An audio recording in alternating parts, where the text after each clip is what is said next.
हाँ दोस्तों, आप लोग कैसे हो गाइस। तो गाइस क्या हाल चाल, ऑल गुड, बढ़िया। पढ़ाई कैसे चल रही है गाइस? जबरदस्त। तो और जी जान लगे, चलिए एक चैप्टर और करेंगे। अभी चैप्टर 1 में यूनिट 6 अकाउंटिंग पॉलिसी से। तो ये यूनिट जो है बहुत छोटा सा यूनिट है, कॉम्पैक्ट है, ज्यादा पढ़ने का कुछ नहीं है इसमें। थियोरिटिकल है, सम्स वगैरह नहीं आते यहाँ से, लेकिन कॉन्सेप्चुअल है, कॉन्सेप्ट जबरदस्त है इसमें। ठीक है गाइस।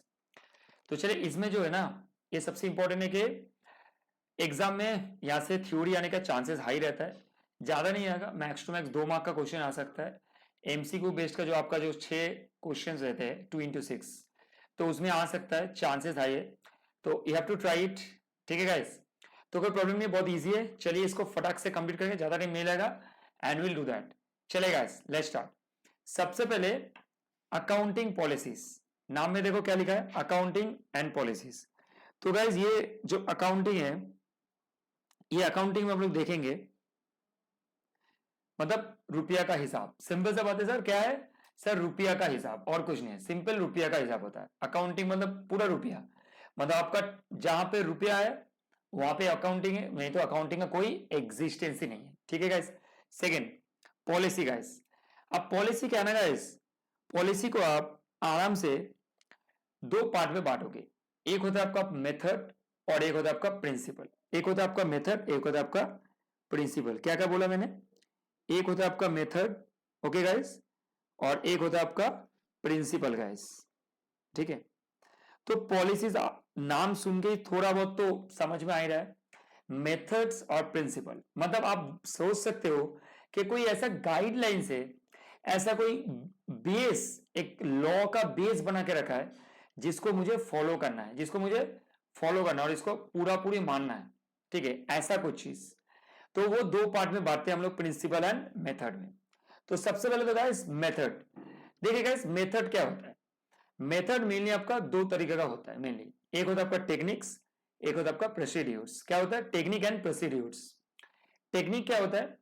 टेक्निक होता है ना, जैसे हम लोग कोई भी काम करते हैं तो how fast we are going to complete the task is called the technique. मतलब सबका, जैसे मान के चलो मेरा पढ़ाने का तरीका एक अलग है, किसी दूसरे टीचर का पढ़ाने का तरीका अलग है, लेकिन हम लोग जो पढ़ाएंगे वो आप बोल सकते हो कॉन्सेप्ट सेम है, लेकिन तरीका थोड़ा डिफरेंट हो सकता है। किसी का एग्जाम्पल ज्यादा, किसी का कॉन्सेप्ट में डेप्थ ज्यादा, किसी का कॉन्सेप्ट में डेप्थ कम, ऐसे होता है, वैरी करता है। टेक्निक सबका सेम नहीं होता है, टेक्निक वैरी करता है। तो आप कौन सा टेक्निक फॉलो करेंगे वो आपको पॉलिसी में गाइड करेगा, नंबर 1। नंबर 2, उसके बाद मैंने आपको क्या बोला, पॉलिसी के बाद, सॉरी टेक्निक के बाद आपका प्रोसीड्यूर। प्रोसीड्यूर मतलब एक प्रोसेस, आपको वो प्रोसेस फॉलो करना पड़ेगा। जैसे हम लोग, आप सोचो जैसे क्लास 11 में हम लोग सबसे पहले कोई भी ट्रांजैक्शन जब होता है, अगर मॉनिटरी ट्रांजैक्शन कोई भी होता है, तो सबसे पहले हम लोग आइडेंटिफाई करते हैं कि ट्रांजैक्शन एक्चुअली है क्या। That is the first thing, identify करते हैं हम लोग, और उसमें से हम लोग निकालते हैं कि आइडेंटिफाई करके कौन सा अकाउंट डेबिट है, कौन सा अकाउंट क्रेडिट है, based on the golden rule, और we can use the American rule itself. So golden rule mainly use होता है। उसके बाद उसको जर्नलाइज करना, लेजर करना, ठीक है, उसके बाद उसको समराइज करके पूरा ट्रायल बैलेंस के साथ profit and loss and balance sheet में प्रेजेंट करना। तो वैसे ये प्रोसीड्यूर है एक, तो इसको भी फॉलो करना पड़ता है। सो टेक्निक के साथ साथ आपको प्रोसीड्यूर भी फॉलो करना पड़ेगा अंडर दी मेथड। एंड यही मेथड जो है ये एक पॉलिसी फ्रेमवर्क करके देता है जो कि अकाउंटिंग पॉलिसी है। दूसरा सर प्रिंसिपल। प्रिंसिपल बोल सकते हो कि एक लॉ है, जैसे, या तो वही बोल सकते हो रूल है। जैसे मान के चलो बोल दिया है एक ऑफिस में कि every employee should come in the office within 10 o'clock in the morning. कोई भी एम्प्लॉय देरी नहीं करना चाहिए, मतलब सबको 10 o'clock के अंदर अंदर ऑफिस में आ जाना पड़ेगा। कितना? 10 o'clock के अंदर अंदर सबको ऑफिस में आ जाना पड़ेगा, कोई डिले नहीं कर सकता है। ठीक है गाइस, ये आपका एक रूल। तो रूल कौन बनाया? डेफिनेटली ऑफिस का कोई है जो रूल बनाया। तो गाइस आप लोगों को 10 बजे तक ऑफिस में आ जाना, तो ये रूल है। तो आपको ये रूल मान के चलना पड़ेगा, ये लॉ है, और इस लॉ और रूल को हम लोग प्रिंसिपल बोलते हैं। और ये प्रिंसिपल एंड मेथड दोनों मिलके पॉलिसी फ्रेमवर्क करके देता है जो कि अकाउंटिंग पॉलिसीज कहलाया जाता है। That is what the definition of accounting policies. ठीक है गाइस। अब हम लोग जब बुक्स ऑफ अकाउंट्स बनाएंगे, बहुत सारे बुक्स ऑफ अकाउंट्स बनाने का बहुत सारे तरीका होता है, ठीक है। जैसे मान के चलो मैं आपको बताता हूं एग्जांपल, जैसे हम लोग जब स्टॉक का वैल्यूएशन करते हैं, तो स्टॉक का वैल्यूएशन करने का बहुत सारे तरीका होता है। जैसे कोई भी स्टॉक, जैसे क्लोजिंग स्टॉक होता है, गुड्स मतलब स्टॉक हम लोग के हाथ में आ जाता है लास्ट में, तो स्टॉक का वैल्यूएशन जो होता है वो बहुत तरीका होता है। कोई कोई फीफो बेसिस में करता है, कोई लीफो बेसिस में करता है, कोई वेटेड एवरेज में, बहुत सारे तरीका होता है। एंड मेनली इन्वेंटरी जो होता है उसको जो वैल्यूएशन करते हैं, जो अकाउंटिंग स्टैंडर्ड में दिया गया है वो है आपका कॉस्ट और net realisable value whichever is lower. और इसमें बहुत सारे का अकाउंटिंग पॉलिसीज भी फॉलो होती है जो अभी हम लोग पढ़ेंगे। चलिए गाइस, तो अकाउंटिंग पॉलिसी आपको फ्रेमवर्क सर एकदम सुपर्ब से क्लियर है, एकदम बढ़िया सर। आगे बढ़ते चलिए, अब इसके बाद देखिए कुछ ऐसा चीज है यहाँ पे अकाउंटिंग पॉलिसीज का, मैं यहाँ पे गो थ्रू करूंगा आपके साथ, एक बार समझते चलिए क्या लिखा है। Accounting policy refers to the significant accounting policy, specific accounting principles and method of applying this principle adopted by the enterprise in the preparation of presentation of financial statement। तो क्या अकाउंटिंग पॉलिसीज एक set of principal and मैंने आपको बोला methods है जो कि every enterprise apply करेंगे और अप्लाई करने के बाद प्रिपरेशन करेंगे और उसको फाइनेंशियल स्टेटमेंट में प्रेजेंट करेंगे। तो एक गाइडलाइन से प्रिंसिपल है, मेथड है, उसको फॉलो करेंगे और फॉलो करने के बाद उसको फाइनेंशियल स्टेटमेंट में प्रेजेंट करेंगे, मतलब बैलेंस शीट पीएल ड्रॉ करेंगे। लेकिन उसके लिए पहले प्रिंसिपल एंड मेथड्स को हम लोग फॉलो करेंगे। जैसे policies are based on various accounting concept, जैसे हम लोग मेटेरियलिटी कंसेप्ट पढ़े, matching concept, going concern concept, ठीक है। तो ये सारे जो कंसेप्ट वगैरह है ना, ये सारे कॉन्सेप्ट फॉलो करने पड़ेंगे हम लोग। प्रिंसिपल से, कन्वेंशन से, एक्सप्लेन इन यूनिट 2 चैप्टर, तो ये यूनिट 2 में हम लोग already concept, accounting concept, conventions and principle discuss करें ऑलरेडी। तो there is no single list of accounting policies which are applicable to all enterprise in all circumstances. तो ऐसा नहीं है कि ऑल सर्कमस्टेंसेस के लिए वो सेम है, ऐसा नहीं है कि ऑल सर्कमस्टेंसेस के लिए वो सेम है, ठीक है गाइस। तो ऐसा नहीं कि ऑल सर्कमस्टेंसेस मतलब ऑल कंपनीज या ऑल एंटरप्राइज के लिए सेम है, हर एक एंटरप्राइज अलग अलग करके फॉलो करते हैं। क्या बोला मैंने, हर एक एंटरप्राइज अलग अलग करके गाइस फॉलो करते हैं। हर एक एंटरप्राइज का अलग अलग रूल्स एंड रेगुलेशन है, तो उसके हिसाब से वो फॉलो होते हैं, ठीक है गाइस। तो गाइस एवरी एंटरप्राइज जो होते हैं उनका अकाउंटिंग पॉलिसी जो होते हैं वो अलग अलग होता है और फॉलो भी वो लोग अलग अलग तरीके से करते हैं। ऐसा नहीं है कि सबका सेम हो जाएगा। डेफिनेटली जैसे मान के चलो एक स्टील इंडस्ट्री है, उनका बुक्स ऑफ अकाउंट्स में वैल्यूएशन, इन्वेंटरी का वैल्यूएशन, और जैसे एक इन्वेस्टिंग कंपनी जो कि सर्विस सेक्टर है, सर्विस सेक्टर में आते हैं, उनका वैल्यूएशन मतलब उनके हिसाब से जो इन्वेंटरी है उनके हिसाब से जो स्टॉक है उनका वैल्यूएशन अलग हो जाएगा। या तो आप बोल सकते हो कि FMCG company and steel company दोनों का अलग अलग वैल्यूएशन ऑफ इन्वेंटरी होगा, तो पॉलिसी भी अलग अलग होगा गाइस, पॉलिसी जरूर सेम नहीं होगा गाइस, करेक्ट। तो ये लाइन ऑफ मेथड्स में पूरा डिटेल में यहाँ पे डिस्कशन किया है, डिटेल में मैंने आपको बताया सबसे। उसके बाद सर क्या है देखिए कि ये जो अकाउंटिंग जो पॉलिसीज है ना, डिफरेंट अकाउंटिंग पॉलिसीज जो यूज होते हैं वो क्या क्या हो सकता है डिफरेंट अकाउंट पॉलिसी। सबसे पहले देखो वैल्यूएशन इम्यूनिटी मैंने आपको बताया।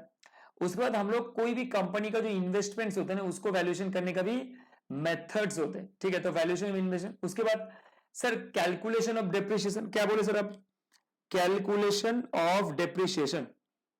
तो गाइस डेप्रिसिएशन कैलकुलेशन करने का भी अलग तरीका होता है, ठीक है, कैलकुलेशन ऑफ डेप्रिसिएशन। तो डेप्रिसिएशन कैलकुलेशन करने का भी अलग अलग तरीके होते हैं, जैसे एसएलएम हो गया, डब्ल्यूडीपी हो गया, और डेप्रिसिएशन कैसे आप कैलकुलेट करोगे उसका भी रूल्स, ठीक है, आपको बताया जाता है अकाउंटिंग स्टैंडर्ड के थ्रू। तो गाइस ये सारे मेथड हो गए। इसके बाद वैल्यूएशन ऑफ गुडविल भी है, गुडविल का कैलकुलेशन भी होता है आपका बहुत सारे तरीका है, जैसे एवरेज प्रॉफिट मेथड हो गया, सुपर प्रॉफिट मेथड हो गया, कैपिटलाइजेशन मेथड, ये सारे अलग अलग मेथड्स हैं और मेथड्स के बेसिस में हम लोग कैलकुलेशन करते हैं, ठीक है गाइस। तो valuation of inventory, valuation of goodwill, valuation of investment, calculation of depreciation, ये बेसिक फंडामेंटल से relating to the accounting policies, these are the examples, okay, where accounting policies are used, okay guys. चलिए इसके बाद यहां पे actually example दिया है, जैसे मान के चलो आपको एग्जांपल यहां पे दिया है कि for valuation of shares, shares का वैल्यूएशन करें। जैसे कोई कंपनी है, कोई जॉइंट स्टॉक कंपनी, जैसे एग्जांपल आईटीसी एक कंपनी है, क्या कंपनी है सर? पब्लिक लिमिटेड कंपनी है।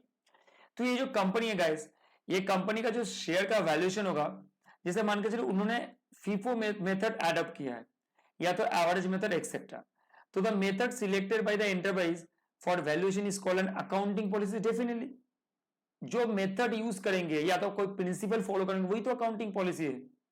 सो डिफरेंट एंटरप्राइज में adopt different accounting policy. This is very important line guys, very important. different account enterprise may adopt different accounting policies, likewise different method of providing depreciation of fixed asset। जैसे किसी ने straight line method में depreciation किया, किसी ने डब्ल्यूडीपी method में depreciation, तो हर एक डेफिनेशन मतलब डेप्रिसिएशन करने का तरीका भी अलग अलग होते हैं गाइस, ठीक है। सो ये है अकाउंटिंग पॉलिसीज, एक बेसिक फंडामेंटल आइडिया गाइस। इसके बाद हम लोग जाएंगे कि ये जो हम लोग अकाउंटिंग पॉलिसीज वगैरह पढ़ते हैं ना, तो सिलेक्शन ऑफ अकाउंटिंग पॉलिसीज में ये सबसे इंपॉर्टेंट पॉइंट आ जाता है। क्या क्या इंपॉर्टेंट पॉइंट है देखो, तो guys choice of accounting policy is important policy decision which affect the performance measurement as well as financial position of the business entity. मतलब अकाउंटिंग पॉलिसी चॉइस जो हम लोग करते हैं ना, वो बहुत एक वाइटल डिसीजन होता है और इंपॉर्टेंट भी, जिसके बेसिस में कंपनी का परफॉर्मेंस मेजरमेंट होता है एज वेल एज कंपनी का फाइनेंशियल पोजीशन भी इंपैक्ट होते हैं। मतलब आप बोल सकते हो कि उससे इफेक्ट भी होते हैं।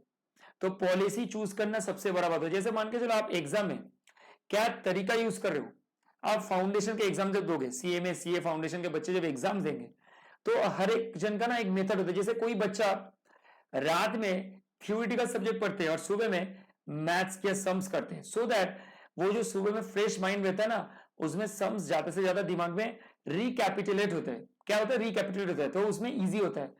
अब कोई बच्चा रात में मैथ्स करता है और सुबह जाकर थ्योरी पढ़ता है, तो सबका अलग अलग तरीका होता है, ऐसा नहीं है कि सबका एक तरीका है। तो गाइज ये आपका परफॉर्मेंस के ऊपर या पोजीशन के ऊपर भी बहुत इंपैक्ट करते कौन? अकाउंटिंग पॉलिसीज, ठीक है guys. And inappropriate accounting policy आप चूज करोगे तो उससे क्या होगा? आइदर अंडरस्टेटमेंट या तो overstatement of performance of financial position. जैसे आप अगर कोई गलत तरीके का अकाउंटिंग पॉलिसी चूज करते हो ना गाइस, तो ऐसे हो सकता है कि आपका जो फाइनेंशियल पोजीशन है वो आइदर ओवरस्टेट हो जाएगा या तो अंडरस्टेट। जैसे प्रॉफिट ज्यादा बढ़ गया, या तो आपने सैलरी गलती तरीके से खर्चा ज्यादा दिखा दिया, सैलरी का खर्चा जो हुआ है, या तो आपका रेंट का खर्चा ज्यादा दिखा दिया, तो इससे क्या होगा? प्रॉफिट में इंपैक्ट आएगा, प्रॉफिट आपका अंडरस्टेट हो जाएगा, मतलब प्रॉफिट आप कम करके दिखा रहा हूं due to over charging of expenses. तो गाइस ये एक अकाउंटिंग पॉलिसी चूज करने का बहुत वाइटल डिसीजन होता है कि आप प्रॉपर अकाउंटिंग पॉलिसी चूज करो। Thus, accounting policy should be selected with a due care after considering all the effect of the financial performance of the business enterprise from the angle of various user of accounts. Correct? अच्छा, इसके बाद it is believed that no unified and exhaustive list of accounting policies can be suggested which is universal application. However, हम लोग जब accounting policy follow करते या तो हम लोग कोई गाइडलाइंस अगर फॉलो करके चूज करते, तो बस एक चीज आप लोग याद रखोगे कि कुछ कैरेक्टर ऐसे होते हैं ना, या तो कोई आप बोल सकते हो कोई ऐसा फंडामेंटल चीजें जो हम लोग को फॉलो करना पड़ेगा। मतलब हम लोग जब भी कोई अकाउंटिंग पॉलिसी चूज करेंगे तो तीनों फंडामेंटल एजम्पशन, या आप बोल सकते हैं एजम्पशन नहीं, मतलब एक फंडामेंटल गाइडलाइंस है जो आपको फॉलो करना पड़ेगा, ऐसा बोल सकते हैं एलिमेंट्स है। अकाउंटिंग का तीन फंडामेंटल एलिमेंट्स है, गाइडलाइंस आप जो भी बोल सकते हो, ऐसा है जो आप अकाउंटिंग पॉलिसी करने के टाइम में जरूर फॉलो करना, तो आपके लिए बहुत हेल्प होगा। Number one sir guys prudence, number one guys prudence, उसके बाद guys substance over form, third guys उसके बाद मेटेरियलिटी। ये तीनों वाइटल एलिमेंट्स होते हैं for the purpose of accounting policies. Number one में एक एक करके डिस्कस करते चले गाइस। सबसे पहले मैं आपको प्रूडेंस के बारे में बताऊंगा गाइस, ठीक है, किसके बारे में? प्रूडेंस के बारे में मैं आपको बताऊंगा। देखिए ये जो वर्ड प्रूडेंस है ना, प्रूडेंस का मीनिंग क्या होता है पता है? प्रूडेंस का मीनिंग होता है आप कोई भी अगर जजमेंट ले रहे हो तो वो जजमेंट आपका सिग्निफिकेंट जजमेंट जो है वो आपका बहुत ध्यान से या मेजर कॉशन से आपको लेना पड़ेगा। मतलब आप जैसे मान के चलो कि बुक्स ऑफ अकाउंट्स में कोई खर्चा आपको डालना है, ठीक है, कोई भी खर्चा आपको अगर डालना है तो सबसे पहले देख लो कि वो खर्चा सही तरीके से आपने इंकर किया है कि नहीं उस पर्टिकुलर पीरियड के लिए। जैसे सैलरी, अगर सैलरी आपको इस साल के लिए देना है, जैसे 1 अप्रैल 2023 से 31 मार्च 2024, इस पीरियड में अगर आप सैलरी का एक्सपेंस आपका एक्चुअल में है तो आप बुक्स में जरूर दिखाना। अगर आपका सैलरी का एक्सपेंसेस नहीं है तो आप क्यों दिखाओगे, क्योंकि ये तो पर्टिकुलर पीरियड में फॉल ही नहीं कर रहा, तो आपको दिखाने का कोई भी लॉजिक नहीं है गाइस।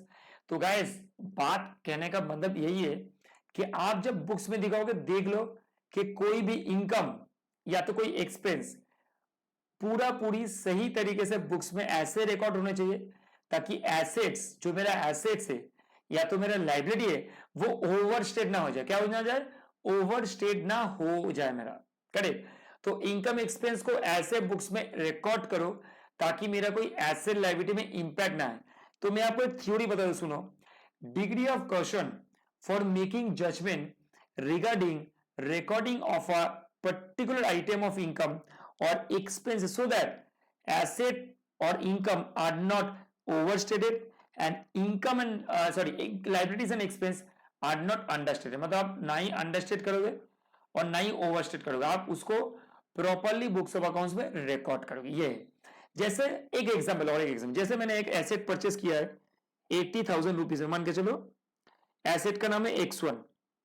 मैंने एक एसेट परचेस किया है X1 80,000 रुपीज में, तो इसको बुक्स में हम लोग तब रिकॉर्ड करेंगे बैलेंस शीट में जब ये स्टार्ट हो जाएगा put to use.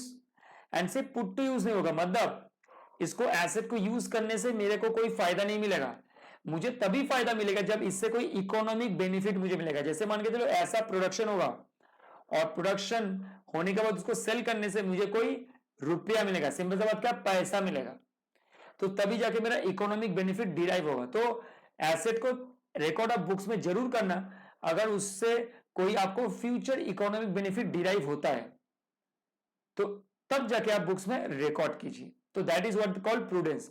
And prudence में और एक बात है बहुत इंपॉर्टेंट है, always anticipate losses, never anticipate profit. क्योंकि देखो गाइस, अगर लॉस आप एंटिसिपेट करके बुक्स में लिखते हो या तो सोच के रखते हो तो कोई प्रॉब्लम नहीं है। लॉस अगर होता है, अगर उसके पहले से आपको पता है कि लॉस होने वाला है, तो आपके लिए वो क्या होगा, थोड़ा रिलीफ होगा, कंफर्ट हो जाएगा आपके लिए कि सर मुझे जो पता था कि लॉस होने वाला है और लॉस हुआ भी है, तो प्रॉब्लम है। लेकिन अगर आपको प्रॉफिट होने वाला था और आपने बुक्स में, मतलब बुक्स में दिखाया, तो आपने सोच लिया था बुक्स ऑफ अकाउंट्स के हिसाब से और आपका कंसेप्ट के हिसाब से, सर मेरा प्रॉफिट होने वाला है और मैं जरूर इसको बुक्स में दिखाऊं। अगर नहीं होगा ना तो इतना पेनफुल होता है ना, अगर प्रॉफिट आप सोचते हो, अगर उस जगह पे नहीं पहुंचती हो तो उससे कम हो जाता है तो वो खराब लगता है। इसलिए नेवर एंटिसिपेट, क्या, never anticipate profit, always anticipate loss. ये फंडामेंटल है और ये फंडामेंटल आपको ध्यान में रखना पड़ेगा गाइस। ठीक है गाइस, ये एक फंडामेंटल, आपको ये फंडामेंटल ध्यान में रखना पड़ेगा। Sorry guys. चलिए सर, ये क्लियर हो गया एकदम, प्रूडेंस क्लियर हो गया। अब इसके बाद आता हूं मैं सब्सटेंस ओवर फॉर्म में। ठीक है गाइस, सब्सटेंस ओवर फॉर्म में देखिए गाइस, एक सब्सटेंस ओवर फॉर्म में मैं आपको एक एग्जांपल देता हूं। देखिए सब्सटेंस ओवर फॉर्म क्या होता है, इसका दो मीनिंग है, आप लोग समझ जाओ। सब्सटेंस ओवर फॉर्म जो होता है ना, क्या लिखा मैंने, देखो यहां पे मैं लिख रहा हूं आपका आराम से, सब्सटेंस SUBSTANCE ओवर फॉर्म। तो सबसे पहले मैं थोड़ा एक बार तोड़ देता हूं, हाँ इसको, वर्ड को, एक एक वर्ड को मैं तोड़ता हूं। सबसे पहले देखो सब्सटेंस, सब्सटेंस का मीनिंग क्या हो गया, सॉलिड, और फॉर्म का मीनिंग क्या होता है पता है, लीगल फॉर्म। तो सब्सटेंस ओवर फॉर्म का मीनिंग है कि भाई आप वो चीज को फॉलो करो या तो आप वो चीज को ध्यान में रखो जो चीज आपके लिए important rather than the legal form, rather than the legal form. जैसे आपको it is an accounting principle मान के चलो that reflect true essence of business transaction instead of legal form. फिर से मैं डेफिनेशन बता दूं क्या बोलते हैं, it is an accounting principle which reflect true essence of business transaction rather than its legal form. भाई आप ऐसे मत जाओ कि उसका लीगल फॉर्म क्या है, आप उसमें ध्यान रखो कि इसका सब्सटेंस क्या है, मतलब ये क्या बोलना, मतलब क्या बोलने का कोशिश कर रही है, तो क्या दिखाने का कोशिश कर रहा है।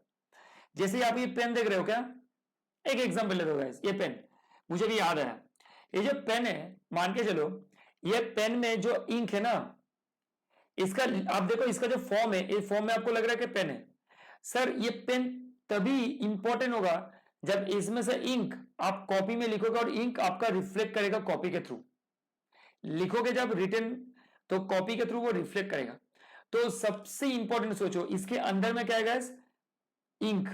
बिना इंक का इसका फॉर्म का कोई वैलिडिटी नहीं है, मतलब कोई वैलिड नहीं है। बिना इंक का आप सोचो क्या वैलिड है इसमें? कोई खास इंपॉर्टेंस नहीं है, ये बेकार है। अब अगर इसमें इंक दे दोगे ना, तभी जाके इसका इंपॉर्टेंस आएगा। पेन का इंपॉर्टेंस तभी आएगा, अभी आएगा जब इसमें आप इंक डालोगे। तो इसमें सॉलिड क्या है? इंक। और इसका लीगल फॉर्म क्या है? पेन। तो इसको बोलते हैं सब्सटेंस ओवर फॉर्म, मतलब जो ट्रू बिजनेस का नेचर है ना ट्रांजैक्शन का, उसको फॉलो करो रेदर देन द इसका लीगल फॉर्म, रेदर देन इसका लीगल फॉर्म। तो ये गाइस एक ट्रू एग्जांपल है with respect to the substance over form. Correct guys, clear है?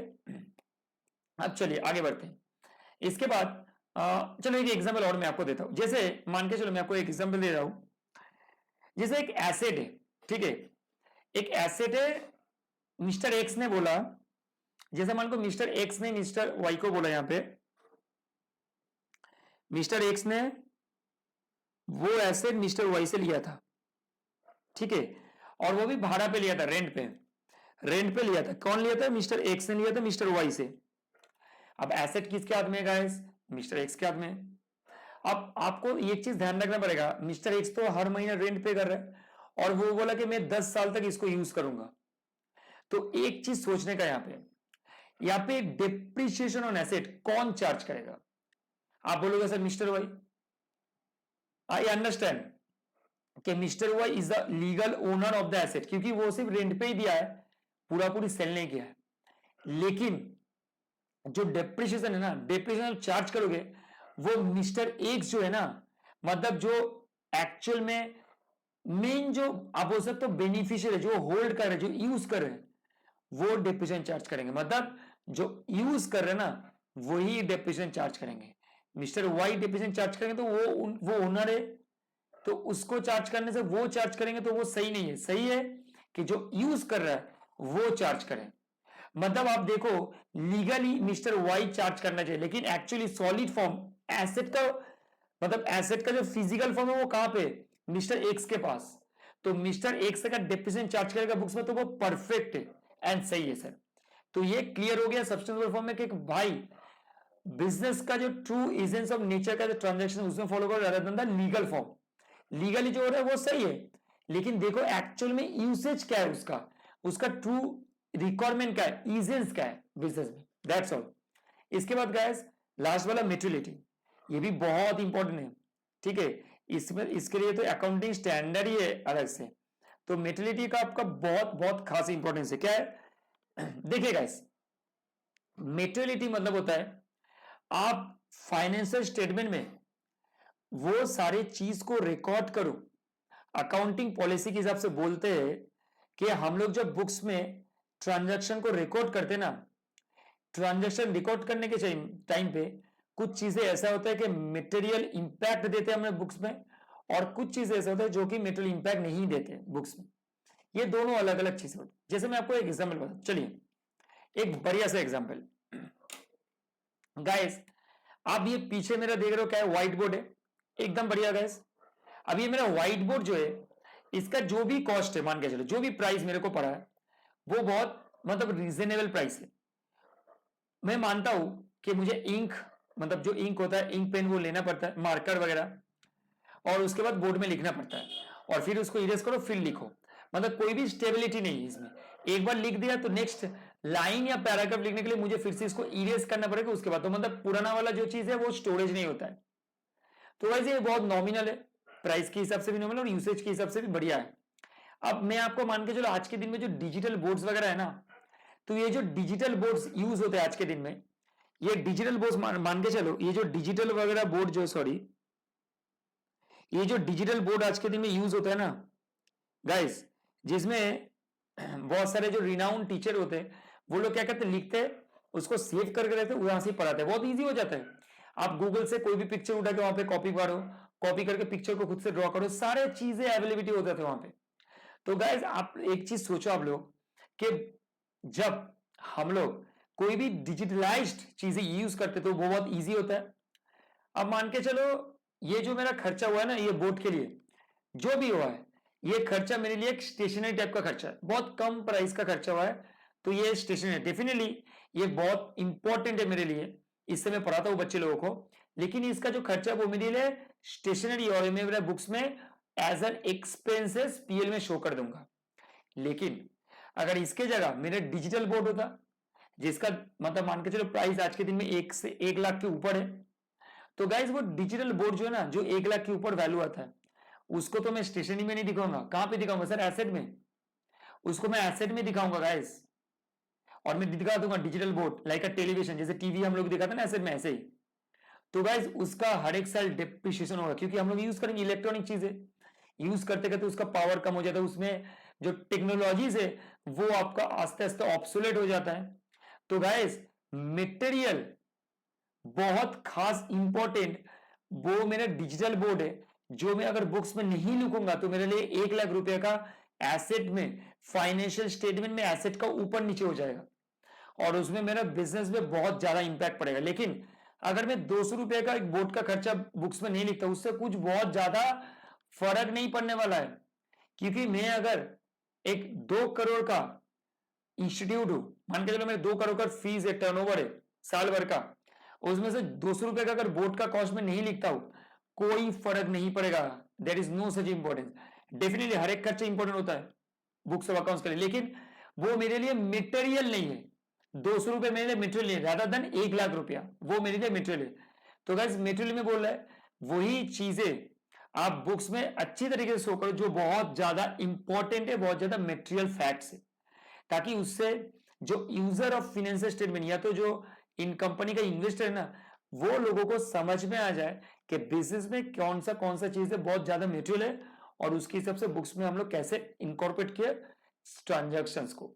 ठीक है गाइस, क्लियर? एकदम बढ़िया तरीके से क्लियर होगा आपका मटेरियल। तो तीनों चीज क्लियर सर, एक फिर से बता दो सर, प्रूडेंस, दूसरा substance over form, third sir materiality. ये तीनों चीज मेरा सर पूरा साफ साफ क्लियर हो गया सर, एकदम बढ़िया। चलिए आगे बढ़ते हैं। इसके बाद गाइस आप लोग देखो ये तो एकदम समझ में आ गया, ठीक है गाइस। अब इसके बाद क्या है, एक चीज यहां पे देखो, so the financial statement should be prepared on the basis of such accounting policies which exhibit true and fair view of state of affairs of the balance sheet and P&L। Definitely भाई ये चीज तो हम लोग बहुत बार पढ़ते हैं, मतलब मेरे जब सीए का टाइम था उसे मतलब ऑडिट में ये चीज भर भर के था, true and fair view, true and fair view. भाई सब जगह पे ट्रू एंड फेयर व्यू दिखाना पड़ता है, नहीं तो कैसे चलेगा। ठीक है, बोलते ट्रू एंड फेयर व्यू वो तो अलग बात है, ठीक है, लेकिन ट्रू एंड फेयर व्यू दिखाना पड़ता है। और ऑडिटर लोग पहले ही लिखते हैं as per my knowledge and best of my belief that the financial statement are presented true and fair way, ऐसे बोलते हैं लोग, ठीक है। तो that example wherein the selection from set of accountable is made can be given as follows। जैसे inventory are valued at cost except for finished goods और by product। by product और finished goods को छोड़ के inventory cost पर valuation होता है, और finished goods जो होता है वो आपका लोअर ऑफ कॉस्ट और मार्केट वैल्यू, और बाई प्रोडक्ट के लिए नेट रिलीज वैल्यू जो होता है वैसे वैल्यूएशन होता है। तो सिंपल सा बात sir, finish product and by product के लिए जो वैल्यूएशन होता है वो कॉस्ट और net realisable value whichever is lower other than. जैसे कोई भी प्रोसेस प्रोडक्ट है ना, मतलब मान के चलो एक दो प्रोसेस है उसमें से एक ही प्रोसेस कंप्लीट हुआ और वो WIP में है अभी, तो जब भी आप WIP वाला गुड्स का कॉस्टिंग निकालोगे वो हमेशा कॉस्ट पे होता है। लेकिन कोई भी फिनिश प्रोडक्ट या तो बाई प्रोडक्ट, मतलब बाई प्रोडक्ट मतलब जो मेन प्रोडक्ट से एक अलग प्रोडक्ट निकल के आता है बाई प्रोडक्ट, अगर ये दोनों का वैल्यूएशन करोगे तो वो कॉस्ट और NRV which ever is lower sir. Clear एकदम। अब आगे बढ़ते हैं सर, चलिए। अब चेंज इन अकाउंटिंग पॉलिसीज, तो अकाउंटिंग पॉलिसीज चेंज कैसे होता है, कंडीशन क्या है, आप अकाउंटिंग पॉलिसी कब चेंज करते हो और कैसे चेंज कर सकते हो, क्या कंडीशन है वो एक बार जाने दे। सबसे पहले तो गाइस अगर कोई स्टैट्यूटरी कंप्लायंस है as per the accounting standard तभी हम लोग अकाउंटिंग पॉलिसीज को चेंज करेंगे। नंबर 1, अगर कोई स्टैट्यूटरी रिक्वायरमेंट है as per the compliance with respect to the accounting standard तभी जाके हम लोग अकाउंटिंग पॉलिसीज को चेंज करेंगे। It is required by some statute और for compliance with an accounting standard guys, with an accounting standard. Clear है एकदम sir? एकदम क्लियर, बढ़िया। उसके बाद सर देखिए, change would result in more appropriate presentation of financial statement. Change would result in more appropriate presentation of, अच्छा आपको अगर कोई भी फाइनेंशियल स्टेटमेंट में प्रेजेंटेशन करना है और वो प्रेजेंटेशन से आपका books of accounts more appropriate हो जाएगा, मतलब वो चेंज रिक्वायरमेंट है आपके बुक्स में दिखाना, तो आप चेंज कर सकते हो अकाउंटिंग पॉलिसीज। इसका सारा एग्जाम्पल मैं आपको दूंगा अभी, ठीक है। नंबर 1 स्टैट्यूटरी कंप्लायंस है, आपको अकाउंटिंग स्टैंडर्ड के हिसाब से फॉलो करना पड़ेगा। दूसरा sir, change would result in सब appropriate presentation of financial statement. जैसे एग्जांपल चलिए ले लेते हैं हम लोग। भाई अगर स्टैट्यूटरी रिक्वायरमेंट है कि आपको अकाउंटिंग स्टैंडर्ड की सब फॉलो करना पड़ेगा, जैसे एग्जांपल मान के चलो, if cost formula used for inventory valuation is changed from weighted average to FIFO, or if interest is capitalized which was earlier not in practice, or if proportionate amount of interest is charged to inventory which was earlier not the practice, all these may increase or decrease the net profit. Definitely अगर आपने inventory valuation ही change कर दिया, आपने cost method से weighted average में shift कर दिया, या तो आपने फीफो में शिफ्ट कर दिया, तो आपका जरूर वैल्यूएशन में फर्क आएगा 150%, एकदम गारंटी है। इससे आपका इधर आप सोचो, क्लोजिंग स्टॉक आप अगर ट्रेडिंग के क्रेडिट साइड में लिखते हो या तो पीएल स्टेटमेंट के क्रेडिट साइड में लिखते हो, तो उससे क्या होता है, मेरा बुक्स में जो पीएनएल होता है उसमें बहुत ज्यादा फर्क पड़ता है, ठीक है। और अगर क्लोजिंग स्टॉक अगर आप ज्यादा लिखते हो कम लिखते हो, उससे भी तो फर्क पड़ेगा ना जरूर। या तो आप कोई भी इंटरेस्ट को बुक्स में कैपिटलाइज करते हो, मतलब एसेट के साथ ऐड कर देते हो।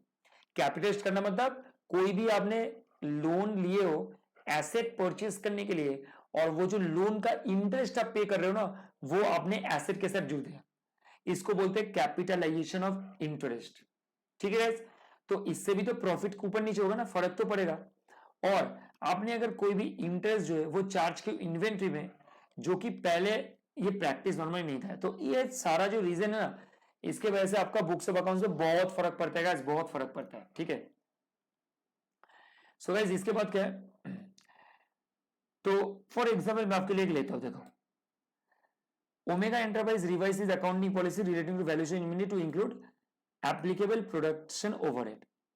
तो जब वो इन्वेंट्री का वैल्यूएशन कर रहा है, ऐसा है कि प्रोडक्शन मैनेजर जो, या कंपनी का जो मैनेजर है ना, फैक्ट्री में जो मेन मैनेजर है, वो लोग बोल रहे हैं कि भाई आप लोग प्रोडक्शन ओवरहेड जो है ना, प्रोडक्शन ओवरहेड को भी इंक्लूड करो वैल्यूएशन ऑफ इन्वेंट्री में, क्योंकि नहीं तो सही नहीं है।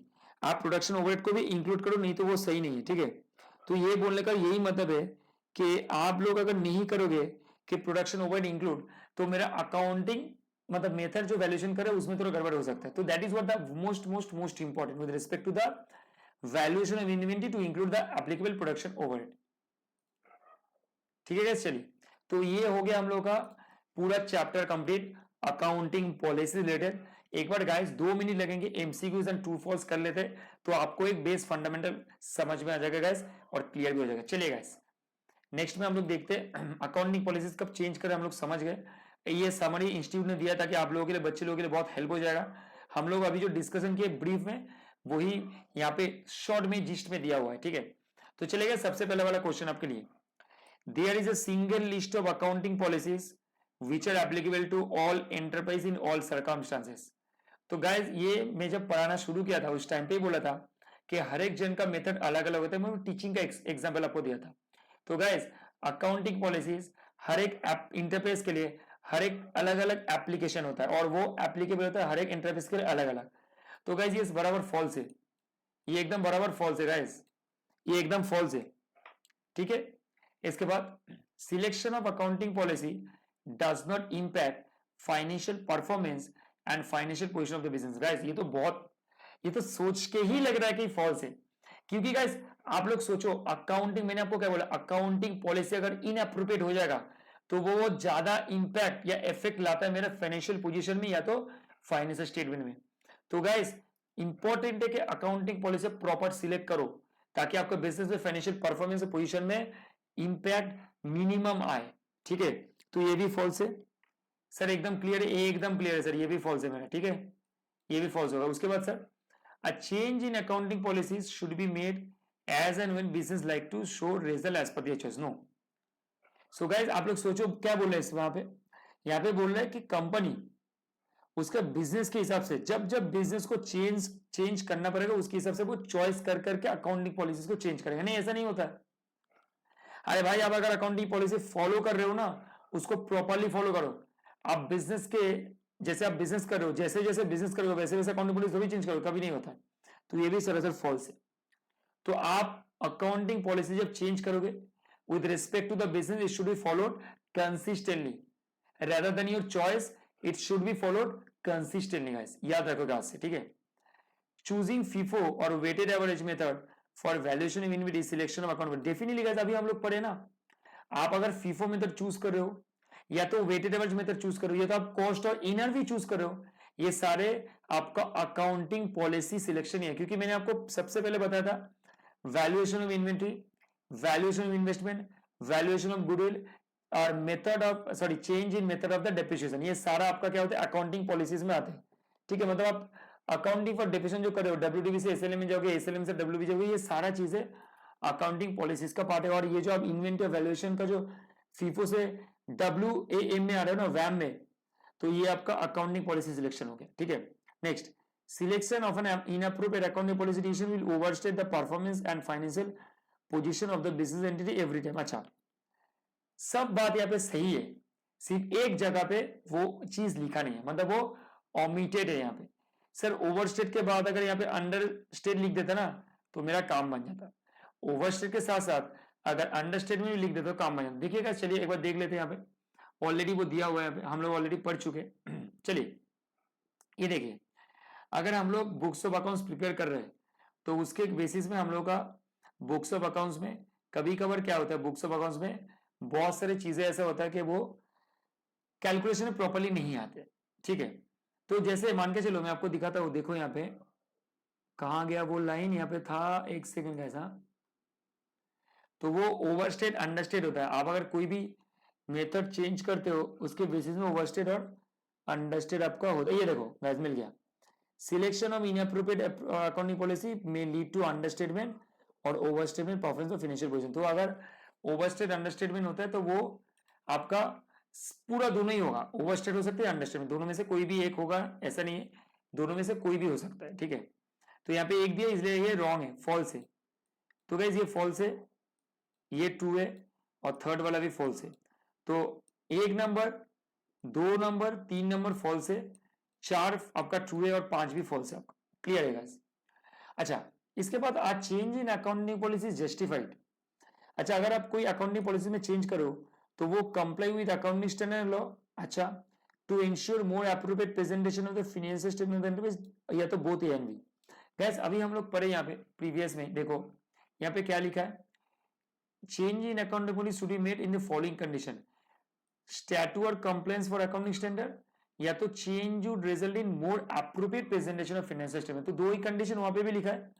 तो गैस ये दोनों ही आपका सही है, तो both A and B are answer, correct answer, ठीक है guys. Next, accounting policy of for inventories of Zeta enterprise states that inventory are valued at lower of cost determined on weighted average basis और net realisable value basis, which accounting policy is followed in adopted the above policy। So sir guys, अगर आप method of valuation of inventory को आप determine कर रहे हो या तो मेथड ऑफ वैल्यूएशन इन्वेंट्री आप बोल रहे हो तो वेटेड एवरेज मेथड है या तो नेट रियलाइजेबल वैल्यू है, इसके बेसिस में हम लोग डिटरमाइन करेंगे। तो ये ना ही मेटेरियल है और ना ही सब्सटेंस ओवर फॉर्म, ये प्रूडेंस है। प्रूडेंस के हिसाब से बोला आप लोअर फॉर्म में करो ना, ज्यादा वैल्यू दिखा के क्या होगा कोई चीज का, उससे तो आपका लॉसेस में प्रॉफिट एंड लॉस अकाउंट में वो इंपैक्ट आएंगे ना। तो आपका अगर ज्यादा से ज्यादा दिखोगे इन्वेंट्री तो उससे क्या होगा, प्रॉफिट इन्फ्लेटेड हो जाएगा, प्रॉफिट बढ़ जाएगा, इन्फ्लेट होगा। तो उससे अच्छा भाई जो वैल्यू है उसके हिसाब से नॉर्मली दिखाओ, कोई प्रॉब्लम नहीं। द एरिया, तो आंसर है आपका प्रूडेंस।